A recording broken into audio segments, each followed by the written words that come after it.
والا سائیکل کو کچھ نہیں سمجھتا، بڑی گاڑی والا چھوٹی گاڑی والے کو کچھ نہیں سمجھتا، با اختیار بے اختیار کو کچھ نہیں سمجھتا۔ جب بندہ نا امید ہو جاتا ہے تو آخر پھٹ پڑتا ہے، یہ تیرے باپ کی جاگیر نہیں۔ ہم تو پہلے دن سے کہتے ہیں یہ کسی کے باپ کی جاگیر نہیں، ہم تو پہلے دن سے کہتے ہیں، لیکن قوم سمجھتی نہیں ہے، یہ قوم سمجھتی نہیں ہے۔ یہ قوم بوٹ پالش کرتی ہے، کوئی کامیاب ہوتا ہے کوئی ناکام ہوتا ہے، جو ناکام ہوتا ہے وہ پھٹ پڑتا ہے، اور جو پھٹ پڑتا ہے ہم اس پہ خوش ہوتے ہیں، اچھی بات ہے، چلو جی ہم ایک تھی، ہمارے ساتھ ایک اور شامل ہو گیا۔ بعض ساتھی مجھ پر الزام لگا دیتے ہیں یہ فلاں پارٹی کا ہے، فلاں پارٹی کا ہے، مجھے بڑی سمجھ آئی بات کی، تو مجھے میں کامنٹس کے میں رپلائی نہیں کیا کرتا، اکثر نہیں کرتا۔ میں حیران ہوتا ہوں یار، اتنا بھی کامن سینس نہیں بندوں میں، اتنی بھی کامن سینس نہیں ہے۔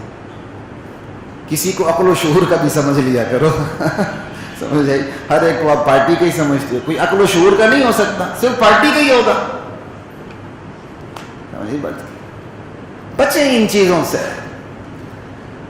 قبر ہر ایک کی اپنی اپنی ہے، بس اس قبر میں باپ بھی نہیں جاتا۔ جوان بیٹے کی لاش پہ مٹی ڈالنا کار ثواب سمجھتا ہے، قبر اپنی ہے۔ مرشد بھی مرید کی قبر پہ مٹی ڈالنا کار ثواب سمجھتا ہے، مرید مرشد کے قبر پہ مٹی ڈالنا کار ثواب سمجھتا ہے، اور پھر اکیلے چھوڑ کے واپس آ جاتا ہے، اکیلے چھوڑ کے واپس آ جاتا ہے۔ اور اللہ تعالیٰ نے دنیا میں بتا دیا اپنے نبی کی زبان سے کہ مردے کو دفنا کے آتے ہو، تمہارے چاپوں کی آواز برزخ میں مردے کو سنائی جاتی ہے اللہ کی طرف سے، دیکھ تیرے دڑے کو قبر میں چھوڑ کے سب واپس جا رہے ہیں۔ اس کا یہ مطلب نہیں مردہ ہر وقت سنتا ہے، ضابطہ یہی ہے مردہ نہیں سنتا۔ اِنَّكَ لَا تُسْمِعُ الْمَوْتَى، تم مردوں کو سنا نہیں سکتے۔ وَمَا أَنْتَ بِمُسْمِعٍ مَّن فِي الْقُبُورِ، جو قبروں میں ہیں میرے نبی آپ انہیں سنا نہیں سکتے۔ وکلا ہیں، ان کو بات سمجھانا میرے لیے بہت آسان ہوتا ہے، کیوں وہ دلیل کی روشنی میں سمجھتے ہیں۔ ایکسیپشنل کیس ہوتا ہے نا، بات ہی ختم۔ کون سا آرٹیکل ہے جس میں ایکسیپشنل کیس نہیں ہے؟ یہی اللہ کے قرآن کا انداز ہے، اللہ ضابطہ بیان کرتا ہے، اس کے اندر ایکسیپشنز ہوتی ہیں۔ ایکسیپشن ایک یہ بھی ہے، مردے کو دفنا کے جاتے ہیں، اس کے قدموں کی چاپ کی آواز اللہ تعالیٰ قدموں کی چاپ سنا دیتا ہے برزخ میں، جہاں اس کی روح ہوتی ہے، بندے کو دیکھ تیرے دڑے کو دفن کر کے جا رہے ہیں۔ یہ حساب کتاب، یہ تو برزخ کا کام ہے۔ برزخ، قبر، یہ برزخ ہے جہاں حساب کتاب ہوتے ہیں۔ قبر یہ 6 فٹ کا گڑھا بھی ہے، قبر وہ برزخ بھی ہے۔ ہم جب کہتے ہیں کوئی قبر کھودتا ہے، اس سے مراد یہ 6 فٹ کا گڑھا ہوتا ہے۔ قبر میں دفن کرتے ہیں، یہ 6 فٹ کا قبر ہے۔ جب ہم کہتے ہیں حساب کتاب ہوتا ہے، قبر تا حد نظر وسیع ہوتی ہے، قبر یا تنگ ہو جاتی ہے، پسلی کے اندر گھس جاتی ہے، اس سے مراد 6 فٹ کا گڑھا نہیں ہوتا، سجین ہوتا ہے یا علیین۔ برزخ کے 2 مقام ہیں، نیک روحیں علیین میں ہوتی ہیں، اور بد روحیں جو ہیں، بری روحیں جنہیں عذاب ہوتا ہے، وہ سجین میں ہوتی ہیں۔ سورہ مطففین میں اس کا ہے، سزا جزا کا تعلق اس قبر سے ہے جس کا نام برزخ ہے۔ وگرنہ موزے تم کو آج بھی دفن نہیں کیا۔ مصر کے فرعونوں میں سے کئی فرعون دفن ہی نہیں ہوئے، بلکہ ایک فرعون کی لاش پڑی بھی ہوئی ہے۔ ضروری نہیں کہ وہ فرعون قرآن ہو۔ یاد رکھیں، مصر کا جو بادشاہ ہوتا تھا اس کا لقب فرعون ہوتا تھا، اس کا نام فرعون نہیں ہوتا تھا، اس لیے اس کی جمع آتی فراعنہ، پلورل جو ہے وہ فراعنہ ہے عربی میں۔ فرعون اس کا لقب ہوتا تھا۔ یہ ضروری نہیں کہ مصر کی لاش پڑی ہوئی ہے وہ اسی فرعون کا تذکرہ جو قرآن کریم میں بھی وہ نہ ہو، لیکن بہرحال فرعونوں میں سے ایک فرعون ہے، وہ سامنے بھی آگ نظر آ رہی ہے۔ موزتم خدا کا منکر تھا، اس کی لاش حنوط کی ہوئی ہے، آج بھی موجود ہے، کوئی آگ نظر آ رہی ہے۔ ایک بندے نے تو یہاں جسم مار کے جنسی زیادتی کر کے تیزاب میں گھول کے وہ لکوڈ کو نالی میں پھینک دیتا تھا، کہاں گئی قبر؟ یہ برزخ ہے، اندرا گاندھی کی لاش کو جلا کے ہمالی کے پہاڑوں پہ بکھیر دیا گیا، اسے تو پھر سردی لگتی ہوگی. بھائی کیا بات کر رہے ہیں؟ برزخ ہے، جہاں مرضی چلے جائیں، اس پہ کوئی پھر سوال بھی پیدا نہیں ہوتا. ان چیزوں کو سمجھا کریں، بڑی بنیادی چیزیں ہیں. دین کو سمجھنے کا وقت نکالا کریں. بہرحال میں نے ایکسیپشن کی بات کی آپ کو. ایکسیپشن جو ہے وہ ایکسیپشن یہ ہے، مردے کو دفن کر کے چلے جاتے ہیں تو اس کے قدموں کی چاپ اللہ برزخ میں اس بندے کو سنا دیتے ہیں، دیکھ تیرے دڑے کو دفن کر کے جا رہے ہیں.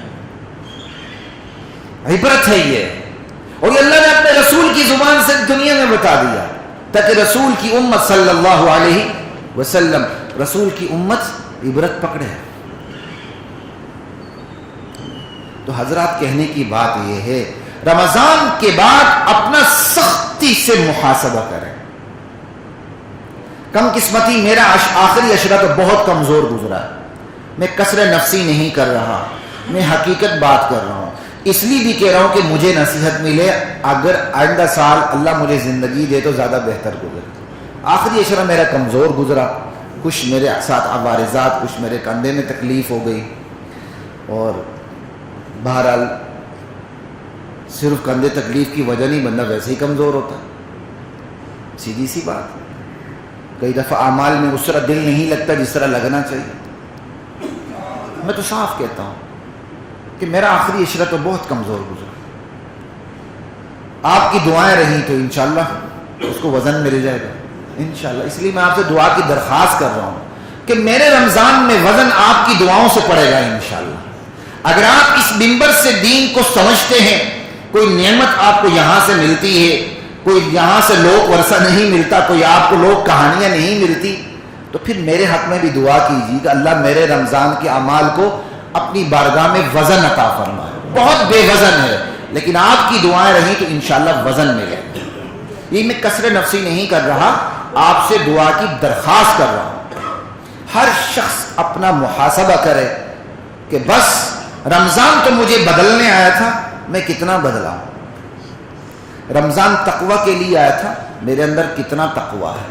رمضان تربیت کے لیے آیا تھا، میرے اندر کتنی تربیت پیدا ہوئی. رمضان شکر کا مادہ پیدا کرنے آیا تھا، اللہ کی نعمتوں پر میرے اندر کتنا شکر پیدا ہو. آج اچھے خاصے کپڑے پہن کر لوگ بے روزگاری کا گلہ کرتے ہیں. بھائی ان کو دیکھو جن کے پاس کپڑے نہیں پہننے. شیخ سعدی کی حکایت ہے نا، کہتے پاؤں میں جوتے نہیں تھے، گلہ پیدا ہوا میرے پاؤں میں جوتے نہیں ہیں. چلتے ہوئے بندے کو دیکھا تو اس کے پاؤں ہی نہیں تھے، میں نے اللہ سے معافی مانگی، یا اللہ تیرا شکر ہے میرے پاؤں تو ہیں. آج میرے کندھے میں تکلیف ہے، یقین کرو میں اپنے آپ کو اتنا کمزور محسوس کرتا ہوں کہ استنجا کا لوٹا اٹھانا مشکل ہو جاتا ہے، اور اندر سے میرا دل روتا ہے کہ یہ کیا ہوا، کیا ہو رہا. جو نعمت پاس ہوتی اس کی قدر نہیں آتی. جب نعمت چھن رہی ہوتی ہے، چھن چکی ہوتی ہے، پھر بندے کو قدر آتی ہے. دیکھیں اللہ نے بہت کچھ دیا. اب میرے ایک ساتھی ہیں، اگر وہ میرا بیان سن لے تو معذرت، لیکن میں ان کا واقعہ بیان کرنا ضروری سمجھتا ہوں. میں نام نہیں لیتا، نہ آپ جانتے ہیں، وہ دور کے ساتھی ہیں. رات مجھے ان کا فون آیا، جی میں نے آپ سے ملنا ہے، میری تھوڑی سی کمزوری ہے ملانے کے حوالے سے. میں نے کہا آپ نے جو پوچھنا ہے پوچھ لیں. جب میں نے انہیں آپ فون پہ ہی پوچھ لیں، تو انہوں نے پھر کہا جی مجھے کچھ ضرورت پڑ گئی ہے اور میں بینک سے پیسے لینا چاہتا ہوں، تو اتنا انٹرسٹ لگ رہا ہے کہ آپ بینک سے قرضہ لینا درست ہے؟ میں نے کہا درست نہیں ہے. میں کہتا مجبوری ہے؟ میں نے کہا پھر بھی درست نہیں ہے. وہ اچھے خاصے پوش ایریے میں بندہ رہتا ہے، اچھے خاصے پوش ایریے میں رہتا ہے، کہتے ضرورت ہے. میں نے سمجھا، میرے ذہن میں یہ آپ بزنس مین ہے، خدا نہ خاصا لاکھوں کروڑوں کا نقصان نہ ہو گیا ہو اس لیے بات کر رہے ہیں. کہتا جی میں نے کسی کے 1 لاکھ روپے دینے، وہ میرا بندہ پیچھے پڑا ہوا ہے، میں 1 لاکھ روپے بینک سے لیتا ہوں، تو بینک والوں نے مجھے سمجھایا یہ سود نہیں ہے. میں کہا بینک کا کلرک مفتی ہے، آپ اس سے جا کے پوچھتے ہیں؟ کیا عجیب بات ہے. ستیناس ہوا ہے ہمارے ایمان کا، خدا کی قسم. اب قربانی کے دن آئیں گے، لوگ مفتی چرواہے کو بنا لیں گے، اور یہ پورے سال کا ہے. ارے جس چرواہے کو دھوتی اٹھا کے پیشاب کر کے وہ استنجا نہیں کرتا، آپ اس کی بات پہ اعتبار کرتے ہیں؟ آپ دیکھتے نہیں ہیں، وہی ہاتھ وہاں لگاتا ہے، وہی ہاتھ اٹھا کے وہ ناک کو لگا رہا ہوتا ہے، اسے پیشاب پخانے کی تمیز نہیں ہے، اور آپ اس پر اعتبار کو نہیں، پکا کھیر ہے جی، سال ہے پورا. کوئی تقوادار ہے، ایماندار ہے، سب کچھ ہے، اور آپ کا پہلے سے اعتماد والا بندہ ہے، آپ کو پتہ ہے. اور پھر وہ جو جانور ہے اس کے قد کاٹ سے بھی پتہ چلتا ہے. قد کاٹ کا صرف قد کاٹ سے پتہ نہیں چلتا، نسل سے بھی پتہ چلتا ہے. بعض تو ویسی ہی نسلیں بڑی ہوتی ہیں، جیسے آپ راجن پوری بکرا لے لیں، وہ تو ویسے ہی نسل کا بڑا ہوتا ہے، تو آپ سے بھی نہیں سال کا. پیتل کی نسل ویسے ہی قد میں بڑی ہوتی ہے، آپ کہیں گے سال کا. اچھے خاصے لوگوں کو دیکھا چھوٹے چھوٹے بکروٹے لے کے آ جاتے ہیں، یار یہ کیا جی انہوں نے کہا سال کا پورا. آپ نے زندگی کے اپنے ذاتی مسائل میں بھی کبھی ان پہ اعتبار کیا؟ اللہ کا دین اتنا یتیم آ گیا کہ چرواہے کو مفتی بنا لیا، کلرک کو مفتی بنا لیا. بینک کا کلرک کہہ رہا جی آپ قرضہ لے لیں، اس پہ جو اوپر لگتا ہے وہ سود نہیں ہے. میں نے پھر مختصر جواب میں کہا بھائی چھوڑیں آپ کس سے بات کر رہے ہیں؟ آپ نے مفتی سے پوچھنا تو مسئلہ پوچھ لیں، کمی بیشی اللہ معاف فرما. میں کہا وہ بینک کا کلرک مفتی ہے جس سے آپ پوچھ رہے ہیں. بڑا اس نے زور لگایا جی کوئی طریقہ. میں کہا کوئی طریقہ نہیں ہے، کوئی طریقہ نہیں ہے، نہیں لے سکتے آپ بینک سے اس طرح قرضہ انٹرسٹ کے ساتھ. جب میں نے اس کے منہ سے لاکھ روپے سنے تھے مجھے حیرت ہوئی. میں تو سمجھ رہا تھا بہت بڑی رقم ہوگی، کوئی اچھے خاصے پوش ایریے میں رہتا ہے، اور یہ لاکھ روپے اس کو. اب آگے بات سنے جو بتا رہا ہوں، جو مجھے دکھڑا ہے، دکھ ہے جس بات کا، کہ لیں گے جی وہ میرے پاس گولڈ ہے تو میں یہ